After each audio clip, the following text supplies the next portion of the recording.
Mr. Johnson quietly pushed his cleaning cart down the long hallway of the office building. The floors were shiny and spotless, just like the rest of the place. But Mr. Johnson kept working. He moved slowly, carefully wiping the windows and sweeping the floor. To the people around him, he was invisible, just another janitor doing his job. But what no one knew was that Mr. Johnson wasn't just any janitor. He was the CEO of the entire company.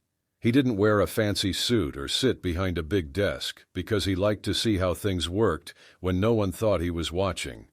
He wanted to know how his employees treated others, especially those who weren't in powerful positions. So he stayed quiet, unnoticed, and observed the people around him. Today, however, he had his eyes on someone in particular, Mr. Andrews, the office manager. Mr. Andrews, a man in his early 40s, walked briskly through the halls, barking orders at anyone who crossed his path. He was always in a rush, and today was no different. His face was set in a frown as he glanced at the people around him. He barely noticed the janitorial staff, and when he did, it wasn't in a kind way. Mr. Johnson saw Mr. Andrews coming toward him. Mr. Andrews didn't even slow down as he approached. "Hey, move that cart out of the way," Mr. Andrews snapped, his voice sharp and impatient. "Some of us have real work to do." Without waiting for Mr. Johnson to respond, Mr. Andrews brushed past him, barely glancing at the man who was quietly mopping the floor. Mr. Johnson moved his cart aside and continued working, but he was paying attention. This wasn't the first time he had seen Mr. Andrews act like this. Mr. Andrews treated anyone below him with little respect. To him, the janitors and cleaning staff were just there to keep the place tidy. They didn't matter. Mr. Johnson knew this attitude well, and it was one of the reasons he stayed undercover as a janitor. He wanted to see how people like Mr. Andrews really behaved when they thought no one important was around. As Mr. Johnson continued his work, he noticed how Mr. Andrews carried himself through the office. He gave orders, looked down on those around him, and seemed to think that his position made him better than others. Mr. Johnson knew this was a problem. A good leader didn't treat people like that. He could see that Mr. Andrews was going to be a problem, and he wondered just how far Mr. Andrews would go in his rude behavior. The day was just beginning, and already Mr. Andrews had shown his true colors. But Mr. Johnson remained calm, continuing his work without saying a word. He wasn't going to confront Mr. Andrews just yet. Instead, he would keep watching, letting Mr. Andrews dig himself deeper into a hole. Mr. Johnson knew it was only a matter of time before Mr. Andrews' attitude would get him into trouble. For now, though, Mr. Johnson stayed in the background, observing, waiting, and planning for the right moment to reveal who he truly was. As the day progressed, Mr. Johnson quietly continued his work. His eyes followed Mr. Andrews as the office manager moved through the hallways, barking orders at the staff. Each time Mr. Andrews passed by, his comments grew more disrespectful. "Haven't you finished this hallway yet?" Mr. Andrews snapped as he walked by again, barely slowing down. "You're taking forever. How hard can it be to clean a few floors?"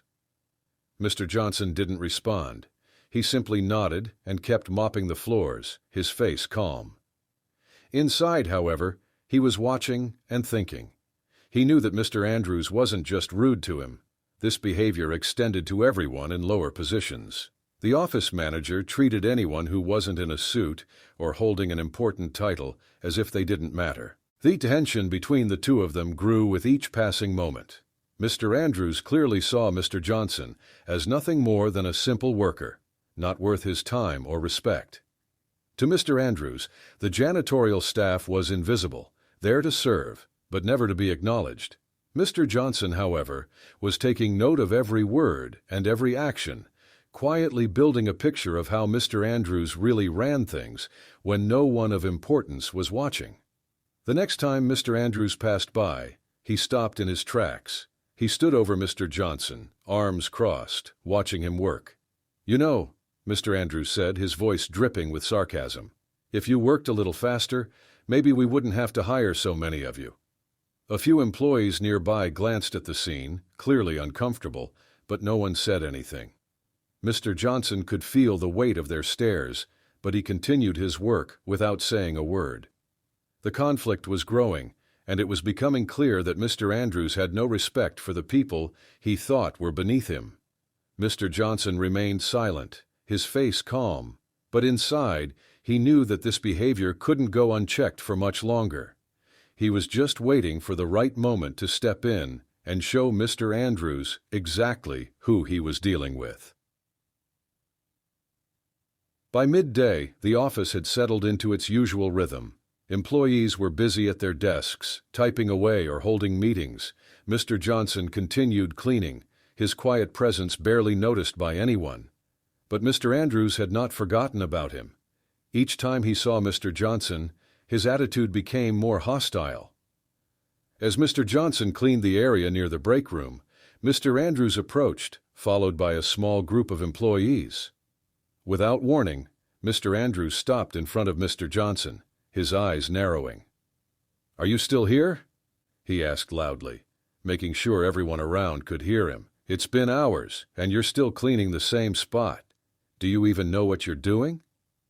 A few of the employees exchanged uneasy glances, but none of them said a word.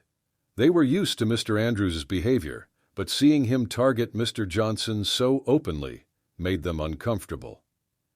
Mr. Johnson remained calm, as always. He wiped his hands on his cleaning rag and turned to face Mr. Andrews.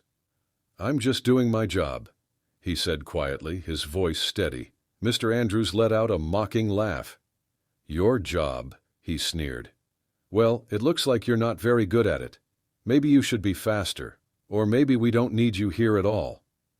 He turned to the group of employees behind him. "What do you think? Should we keep paying someone who can't even clean a floor properly?" The employees shuffled awkwardly, avoiding eye contact with Mr. Johnson. No one dared to challenge Mr. Andrews, even though it was clear that his comments were cruel and unnecessary. Mr. Johnson could feel the humiliation rising, but he didn't let it show.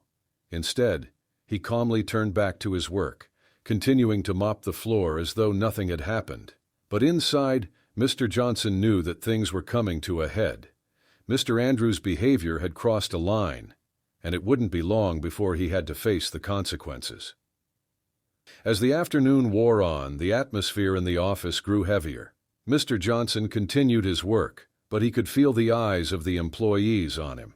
He knew that the way Mr. Andrews treated him wasn't going unnoticed, yet no one dared to step in, fearing the consequences of standing up to the office manager. Mr. Andrews, however, didn't seem to care about how his behavior looked. If anything, he seemed to grow bolder as the day went on. The more he saw Mr. Johnson working, the more irritated he became. He didn't like the idea of someone as lowly as a janitor being in the same space as the higher-ups, even if it was just to clean. Mr. Johnson was wiping down the windows near the CEO's office when Mr. Andrews stormed toward him again, his face red with anger. "What are you doing here?" he demanded, his voice loud enough to make heads turn. "You don't belong in this part of the building. This is for important people, not for someone who spends their day pushing a mop." Mr. Johnson remained calm, his movements steady as he cleaned the glass. "I'm just doing my job," he said, his voice quiet but firm. Mr. Andrews was having none of it. He stepped closer, pointing a finger at Mr. Johnson's chest. "Your job? Your job is to stay out of the way and not bother the people who are actually making this company run. You've been here all day, dragging your feet, and now you think you have the right to be in the CEO's office? You're lucky to even have a job here." The tension in the hallway was thick. Employees nearby tried to focus on their work, but their eyes kept drifting to the scene unfolding in front of them. No one dared to say anything, but the unease was clear. Mr. Johnson, however, stood his ground, still holding the cleaning rag in his hand. Without warning, Mr. Andrews grabbed the cleaning cart and shoved it aside, spilling the supplies onto the floor. "Get out!" he yelled, his voice echoing through the hallway. "You don't belong here. This place is too good for people like you." At that moment, Ms. Garcia, another manager, stepped into the hallway, her eyes wide with shock at what she was witnessing. She had always known Mr. Andrews to be tough on the staff, but this was different. There was a cruelty in his words that made her stomach turn. Ms. Garcia watched as Mr. Johnson calmly picked up the spilled supplies, his face betraying no emotion. But she couldn't shake the feeling that something was wrong. She had never met the CEO of the company in person, but she had heard stories about how he liked to stay in the background, observing how things ran without revealing himself. A thought crept into her mind. Could Mr. Johnson be more than he seemed? She stood frozen, watching the scene unfold. Mr. Andrews, still fuming, continued to berate Mr. Johnson, unaware of the mistake he was making. Ms. Garcia knew she had to do something, but she didn't yet know what. All she knew was that something about this situation didn't feel right. Mr. Johnson calmly picked up the spilled cleaning supplies while Mr. Andrews stood over him, still fuming. The office manager's face was red with anger, and his hands were clenched into fists. "I don't know why we even bother hiring people like you," Mr. Andrews muttered. "You're slow, you're in the way, and you clearly don't belong here." The employees nearby exchanged uncomfortable glances, but none of them stepped forward. No one dared to challenge Mr. Andrews, even though it was clear that his behavior had gone too far. They all knew the consequences of standing up to him. He was the type of manager who made sure people who crossed him faced trouble. As Mr. Johnson finished gathering the supplies, he stood up slowly, wiping his hands on the cleaning rag. His face remained calm, but there was something in his eyes that hinted at deeper thoughts. "I'm just trying to do my job," he said once again, his voice steady. But Mr. Andrews wasn't listening. He crossed his arms and gave Mr. Johnson a smug look. "Your job?" he scoffed. "Your job is to clean and stay out of the way. This company doesn't need you. People like you are easily replaced. We could hire anyone to do what you do." As Mr. Andrews spoke, Ms. Garcia stood off to the side, watching the scene unfold. The uneasy feeling in her stomach was growing stronger. She had always known Mr. Andrews to be demanding, but this was different. There was a meanness in his words that she couldn't ignore. And then there was Mr. Johnson, calm, collected, never reacting to the insults. There was something about him that didn't add up. Ms. Garcia thought back to the rumors she had heard about the CEO. He was said to be a man who stayed in the background, observing the company without making his presence known. Some said he did this to see how his employees treated one another when they didn't think anyone important was watching. Could it be possible that Mr. Johnson was the CEO? Ms. Garcia's mind raced as she pieced things together. She had never seen Mr. Johnson in the CEO's office before today, but then again, she had never seen the CEO at all. He was a mystery to everyone, and the way Mr. Johnson carried himself, so calm, so quiet, so composed, didn't fit the image of a simple janitor. Just as Ms. Garcia was about to step forward and say something, Mr. Andrews made another cruel remark. "You're lucky I haven't fired you yet," he said, his voice low and threatening. "One more mistake, and you're out of here. People like you don't belong in a place like this." That was the moment Ms. Garcia knew she couldn't stay silent any longer. She stepped forward, her heart pounding, and called out, "Mr. Andrews, that's enough." Mr. Andrews turned to face her, surprised to see someone standing up to him. His face twisted into a sneer. "And what do you think you're doing, Garcia?" he asked, his voice dripping with sarcasm. "This doesn't concern you." But Ms. Garcia stood her ground. She glanced at Mr. Johnson, then back at Mr. Andrews. "I think it concerns all of us," she said firmly. "You don't know who you're talking to." Mr. Andrews looked at Ms. Garcia, confusion spreading across his face. "What do you mean I don't know who I'm talking to?" he asked, his voice full of arrogance. "He's just a janitor, and I'm making sure he knows his place." But Ms. Garcia didn't back down. Her eyes flicked to Mr. Johnson, who remained calm, silently observing everything that was happening. The pieces were starting to come together in her mind. There was no doubt left. This man, the one standing so quietly while Mr. Andrews berated him, had to be the CEO. He had been watching the office, seeing how his employees treated each other, and Mr. Andrews had just made the biggest mistake of his career. Ms. Garcia took a deep breath and turned back to Mr. Andrews. "You're wrong," she said, her voice steady. You have no idea who you've been talking to all day. This isn't just a janitor. This is the CEO of the company." Mr. Andrews's face went pale. For a moment, he looked like he couldn't comprehend what Ms. Garcia had just said. His mouth opened, but no words came out.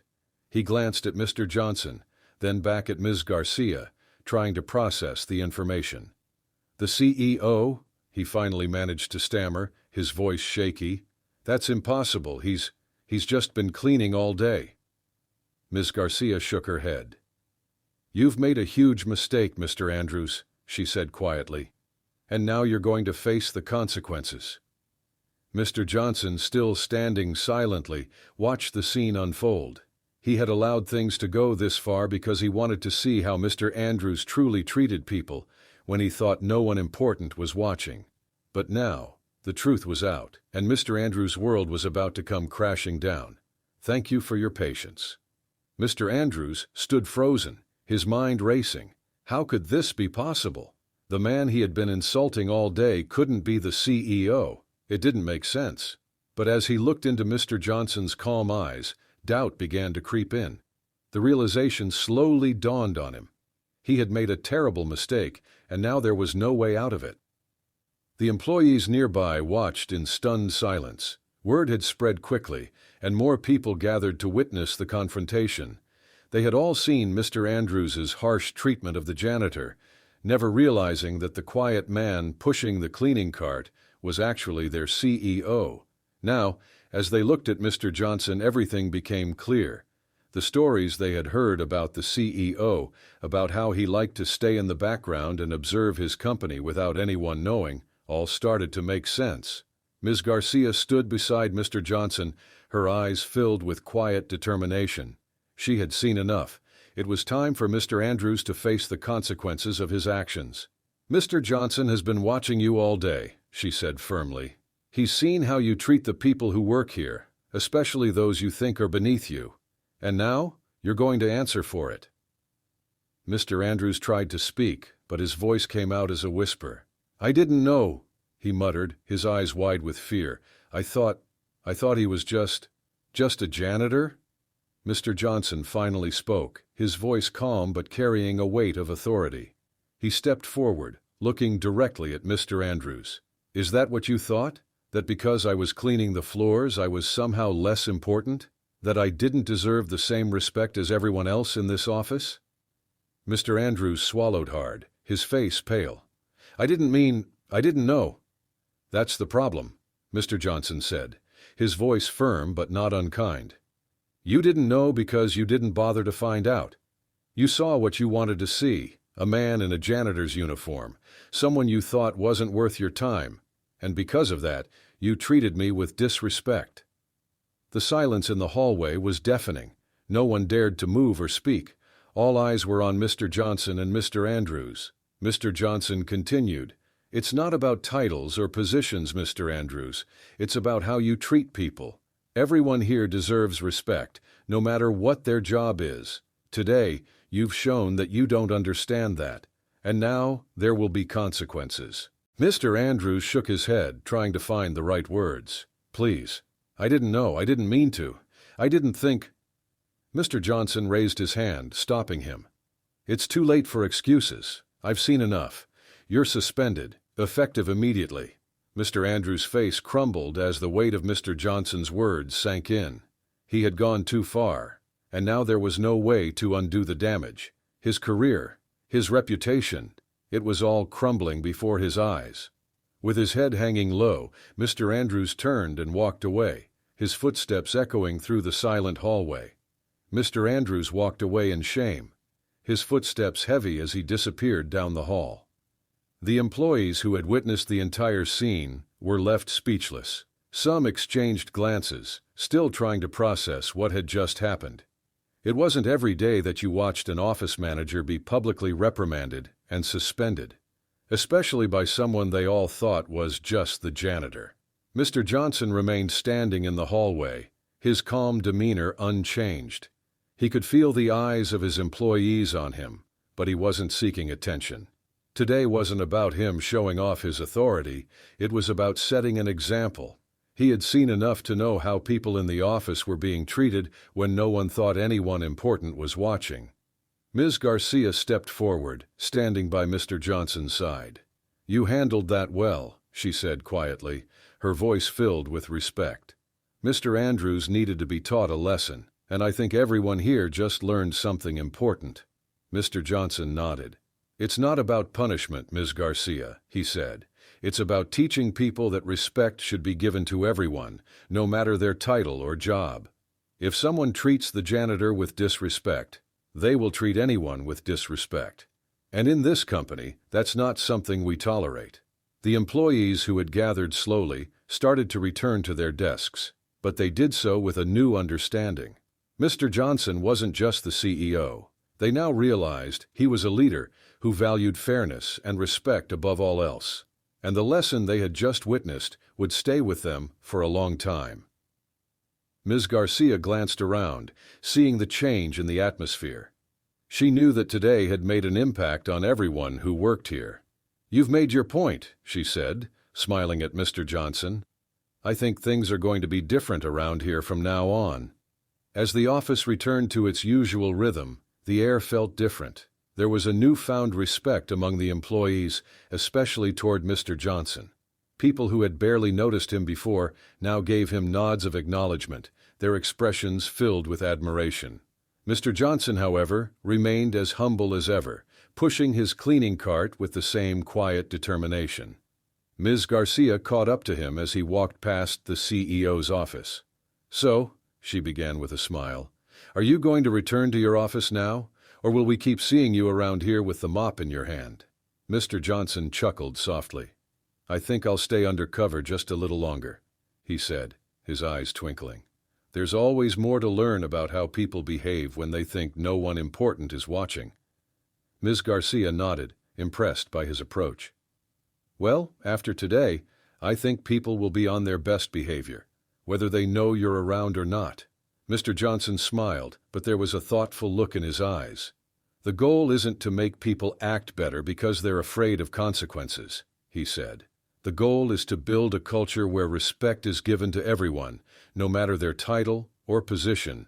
That's when a company truly thrives." Ms. Garcia couldn't help but admire Mr. Johnson's wisdom.